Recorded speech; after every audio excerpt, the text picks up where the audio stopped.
Takže lidi, už Epic Games vymyslel i nové nastavení pro to, abyste ji mohl editovat například takhle. Ano, bylo to fakt rychlovka, samozřejmě pro někoho to nemusí přijít. Ale ten, kdo je třeba začátečník, tak si to určitě nastavte. Protože je to fakt dobrý, jak pro edity, tak je to fakt dobrý. Prostě nemusíte si nic instalovat, je to přímo v Epic Games. Nebo ne v Epic Games, přímo v nastavení, tak jak chcete, samozřejmě je to na vás a tohle video, kdyby bylo moc krátký, nevadí, mám tu dalších 1000 videí, takže těšte se. Takže, jako první půjdeme do settings, dáme ozubený kolečko, pojedeme půjdeme do building, takhle si to tady ode mě nastavte.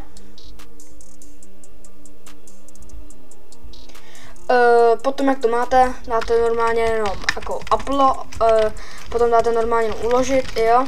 A už jedete prostě jakože své bombičky, jo. Samozřejmě pro někoho to může být fakt pomalý, ale já jsem to teďka taky až zjistil teďka, protože mě to až teďka momentálně napsal Epic Games, že to je nová novinka. Samozřejmě, jestli chcete další takové videa, nebo jak se to, samozřejmě můžete toto používat v building, můžete to používat v kreativech, v Vetural, prostě ve všech dalších mapách, prostě v rankedech, úplně všude, i zero buildech, jo. Takže určitě můžete to jít zkusit, samozřejmě. Jo, já teďka zkusím na triple, ale jako, kdyby to mělo být takhle, tak to je moc jednoduché, jo.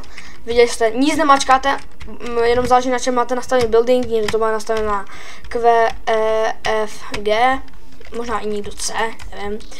A takže jestli chcete, tak určitě běžte to zkusit. Teďka třeba, kdyby tady byl týpek, tak čím to dělám hop, hop a je dead. Hop a je crack. Jo, takže určitě běžte si to zkusit. Určitě budu moc rád, kdybyste zanechali like a odběr, aby se mohl zase dělat takové další videjka. Samozřejmě my si pojďme ještě ukázat, co s tím fakt můžete dělat jako velké blbosti. Ale jakože je to tak jako na půl, jo, potom už tady můžete normálně jako flexit před komačema, že máte makro, i když nemáte v tom reálném pádě, máte normálně od Epic Games v nastavení, normálně nastavení. Takže kdyby vám někdo říkal, že máte na makro, tak jim řekni, že se podívají na tohle video, jinak za něma přijdou ve čtvrtek čerti, jo. Já se s váma loučím, doufám, že se vám tohle video líbilo, i když bylo moc krátké, nevadí, já se s váma loučím, uvidíme se u dalšího videjka a mám vás všechny rád odběr.